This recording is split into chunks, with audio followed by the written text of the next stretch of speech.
everybody, this is Pam with Jesusjunkjournals, and it's been a little bit since I put a video out. You know, life happens. So I was getting ready to do the cover, something to the cover for this Ruth journal. So I'm going to do what I have done on a few other journals.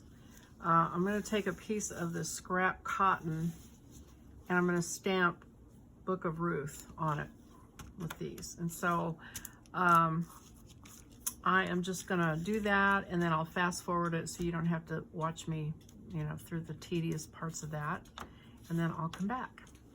And I just use these cheap wooden stamps I got at Hobby Lobby a few years ago. And I think I'll use this larger one for the actual word Ruth. I'll do the Book of in these. I usually stamp 2 or 3, so if I make a mistake, I've still got one that's good. That's kind of the way I do it. So I think I will, oh, this is raveling. I was gonna say I needed to tear it, but it looks like I already tore it. Oh, let's see, might as well go ahead and tear some fabric so that I don't accidentally end up with something that doesn't fit the cover. So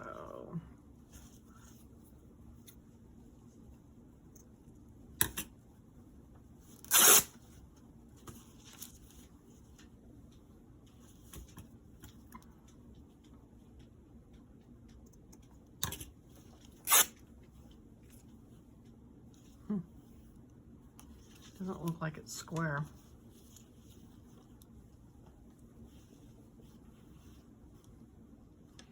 So let's see, if I use this for Ruth, it's going to take it like that much. So the Book of Ruth. So maybe I'm going to tear. I can always make it smaller if I need to.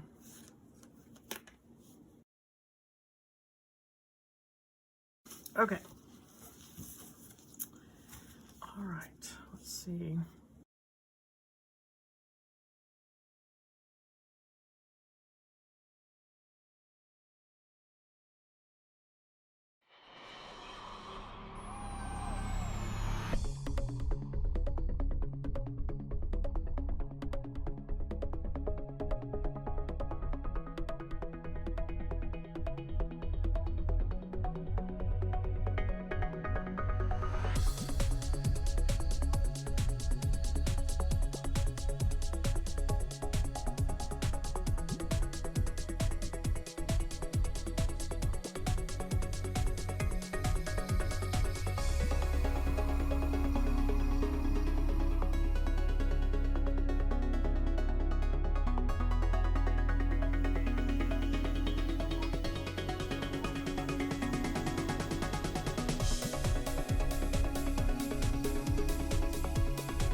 So this is a little big, and so even though this is not quite as spaced out as well as that one, I think this one fits better. I like it more compact. So I think I will use this one. Okay, so I've got my title stamped, and I was looking through my scraps at some peach colored things to see if I could add a piece of or 2 of scraps to the cover. And so I think I actually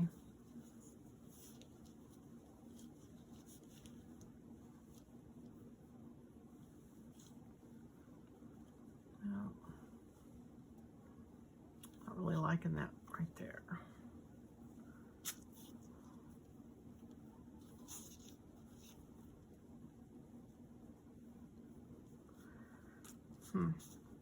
All right, I think I'm going to tear a couple of strips of these two and use those. So let me do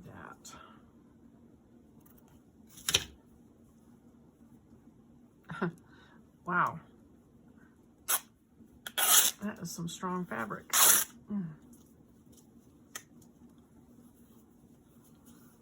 Okay, so thinking like maybe this and maybe a piece at the top. So something like that.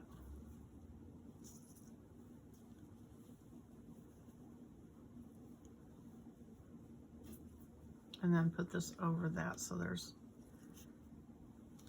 oh, I don't know if I like that. Maybe a piece.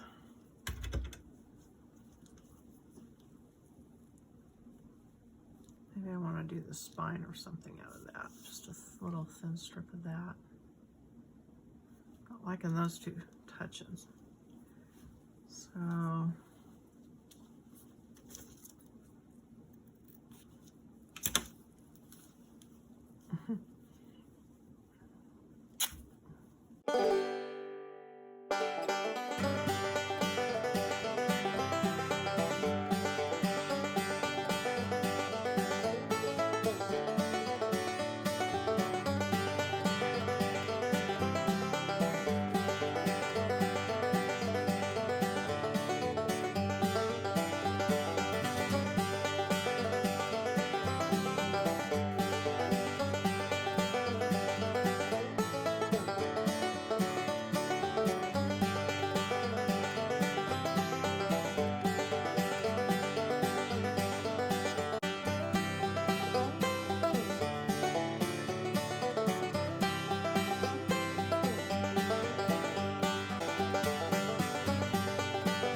I think I like that.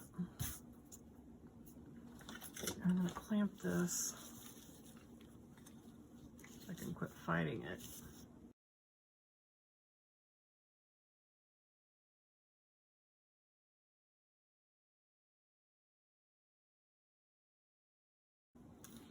Okay, I think I'll do that. So I'll get my embroidery thread out and do some slow stitching.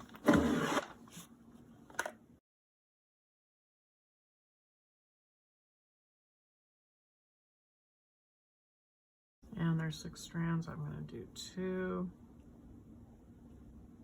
Well, no, I think I'll do 3. Okay.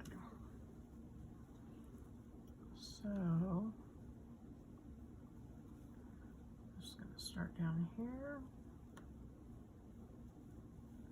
I need to make sure I don't get on the inside. I don't want it to show on the other side, so.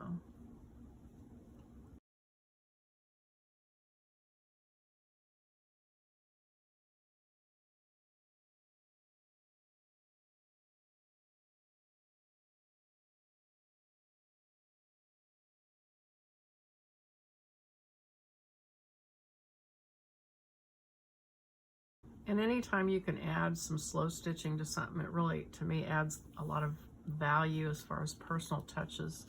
So, and you know, it's kind of popular for them to be irregular. So it doesn't take that long. So I really like doing it, and I suggest you all try it if you haven't yet. I'm trying to make sure I didn't get it on the back.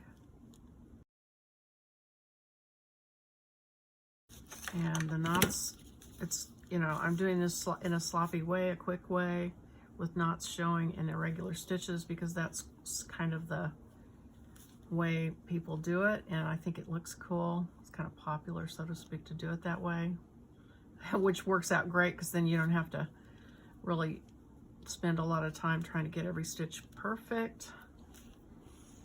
Now, if that's what you like, then you can certainly do that. I mean, being perfect.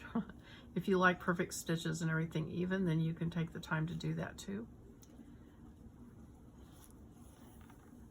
There's a lot of really cool stuff on Pinterest that shows, if you look up slow stitching, you can see some really cool examples on there. So I'm going to do the peach, and then I'm going to add the pink in because this whole journal is both colors, peach and pink. And, well, that's going to cover my knot up anyway, so it's kind of a moot point. I wonder if I move that down.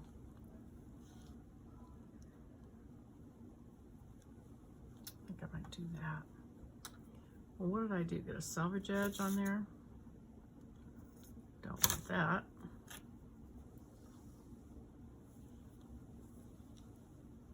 I don't want it to hit even. I want it up higher or lower. And I don't want a line here, so I'm trying to make it be just a little bit off from both.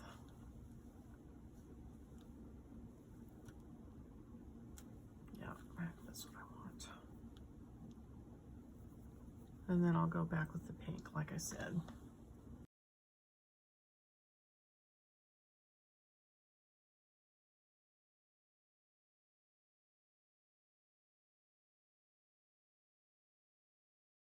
And the embroidery floss is super cheap, I think. I mean, you can get it at Walmart for, I don't know, 50 cents a thing or 30 cents a thing, I forget now. But I got this whole set, almost, at a flea market. So you can find them there too, with the box and everything. So keep your eye out for that. And I've found a lot of the floss at flea markets too, like a whole bag of it for, you know, $2. So it's easy to come by,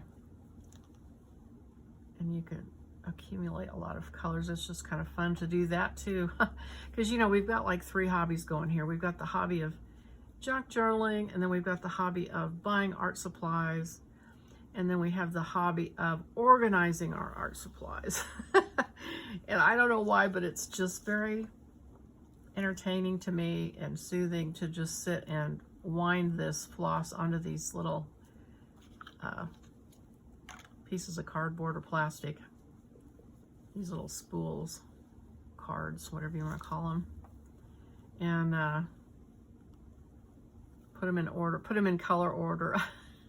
It's just like with everything else, with the pens and with the ribbons, it's just organizing by color and everything. It kind of goes back to some little preschool game or something, and I like it.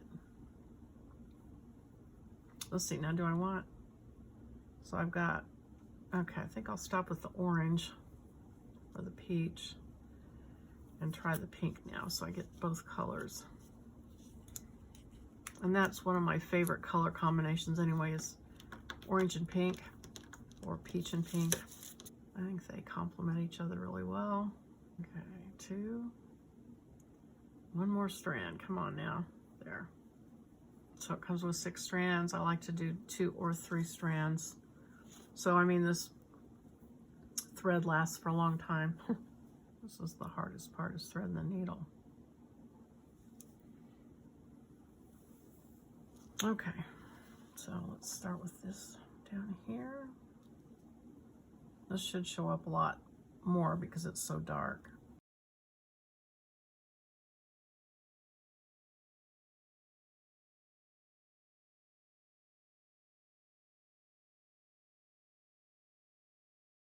I like it when these straight stitches, when you have like 3 of them in a row, that looks really cool. It looks more intentional when you do several in a row, but I think I'll just let it go on this one with 1 to hold these pieces on. Whoops. This is how it usually goes when I do anything. Okay. I laugh sometimes because you guys have no idea what I edit out. And I mean, I leave a lot of stuff in that I mess up or whatever, but there's things that just are so ridiculous that something gets hung up on something or catches, and it's just, you know, those kind of things. And I'm sure everybody has that happen. Sometimes I just laugh when I edit it because I can't believe the waste of time on certain things, threading a needle or just all kinds of crazy things.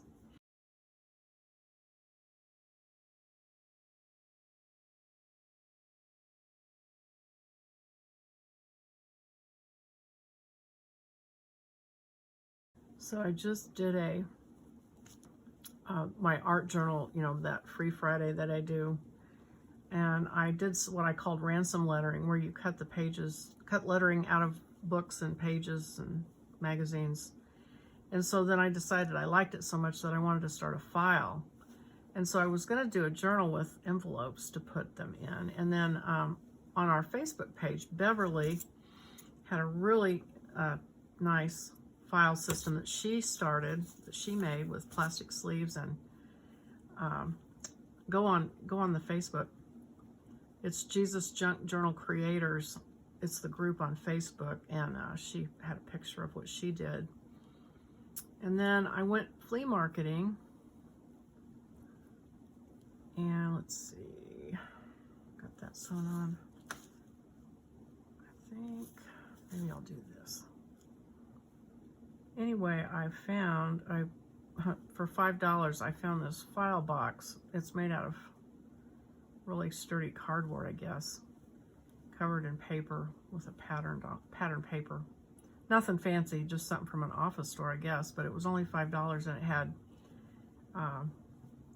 the alphabet dividers inside of it, just about the size to put like a business envelope. And so I thought, oh, that is perfect. I'm going to get that and use that for my alphabet letters.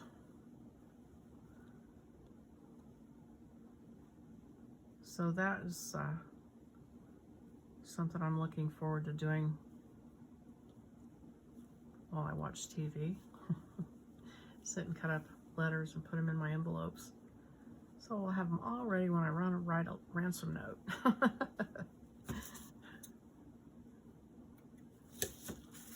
Okay, I think that's enough.